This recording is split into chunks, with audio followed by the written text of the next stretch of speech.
Well, Australians are living through an extended period of low wages growth. Last year, wages grew by just 1.5%, but the slump started well before the pandemic. A decade ago, wages growth was closer to 4%, but it's been downhill ever since. And the recent federal budget forecasts that wages will go backwards in real terms over the next few years. That'll put less money in the pockets of hard-working Australians as the cost of buying things rises faster than the money we'll have to pay for them. The former Finance Minister, Matthias Cormann, belled the cat a few years ago when he described low wages growth as a deliberate design feature of our economic architecture.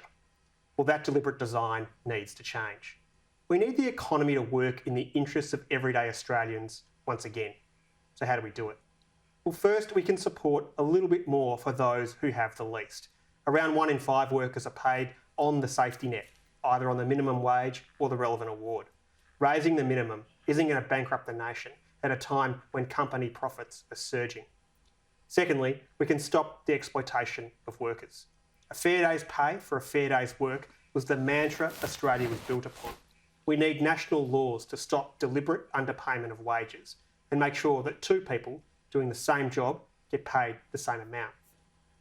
Thirdly, when our borders open up again, our focus should be on attracting permanent skilled migrants, the sort that have fuelled our economic growth. We shouldn't go back to relying on temporary workers, many of whom are very vulnerable and who are used to undercut local pay and conditions. But there are worrying signs. The fine print of the latest free trade agreement signed by the government will get rid of rules that put local jobs first when Brits are sponsored to work in Australia. Without a plan to lift wages, our economic recovery will stall, or worse. And I think that after sacrificing so much during this pandemic, working above and beyond to keep everyone safe, it's time that Australian workers got a little bit back.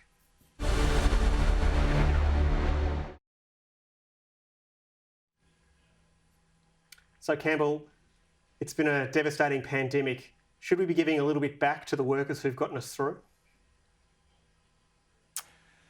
Well, Ryan, there's some of what you said I agree with, and some of it I'm not so sure about. I won't say outright disagree, but I think what you're advocating for, I think it's now happening anyway.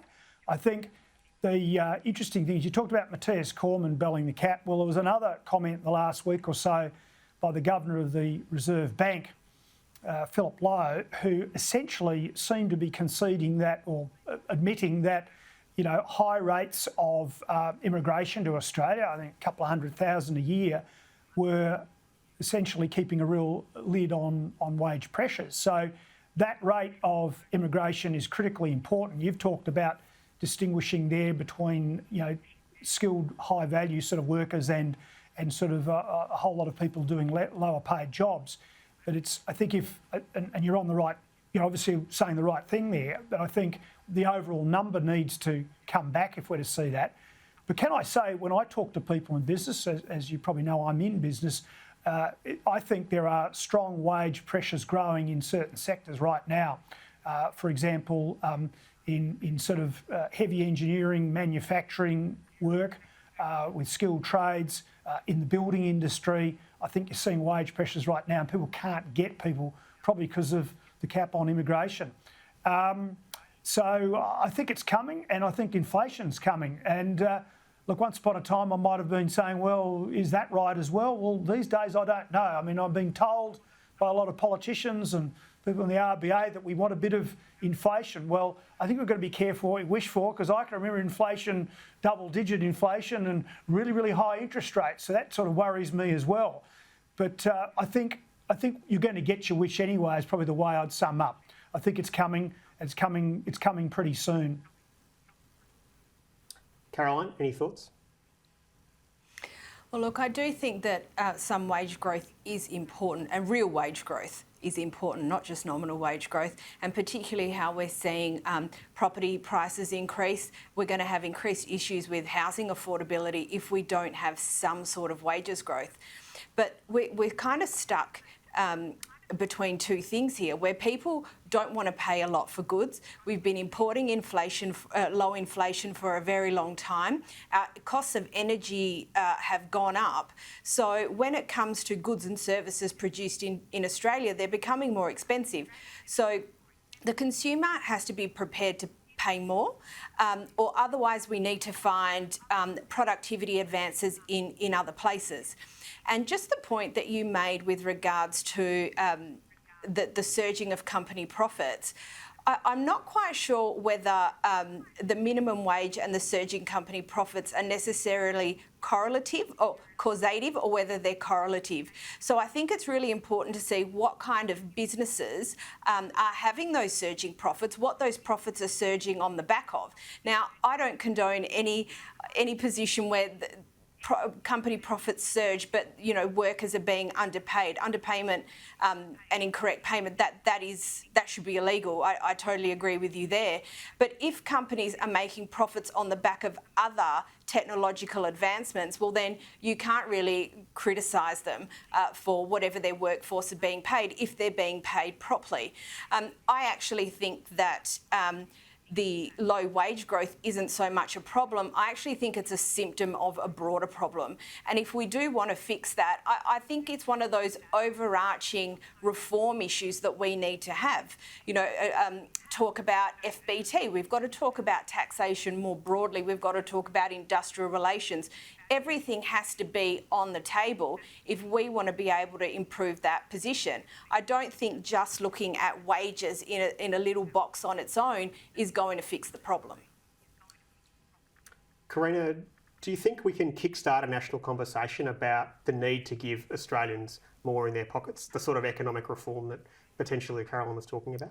Absolutely, but I think in terms of increasing the minimum wage, that isn't really the way to go. And I think employers are rightly incredulous about the 2.5% increase that we're going to see coming forward next month, and also the 0.5% increase to superannuation payments on top of that. These are tough times, and many employers are struggling to keep staff on as it is. And on top of that, the risk that they have to take into account of potential future lockdowns as well. I think the way to go, really, if we want to see wages lifted, is to see more jobs created. Because when there are more jobs, there's greater competition amongst employers to attract employees. And that's how you see wages lifted, without unnecessarily putting the burden on employers when if we do legitimately want to see people being able to meet the high cost of living that we do have in this country, a better way, in my opinion, is to allow for tax relief for people, to allow people to keep more of their own money in their pockets rather than penalising employers yet again. If we can see tax relief being put on the table, that would definitely be the way to go. I guess I'd just throw in as well that I just want to be very clear that I'm quite happy to see people paid more. The one thing I'd like to see, though, is simplified awards and also simplified procedures that people don't perform, you generally don't perform, you can actually terminate them more easily and efficiently, particularly for small business.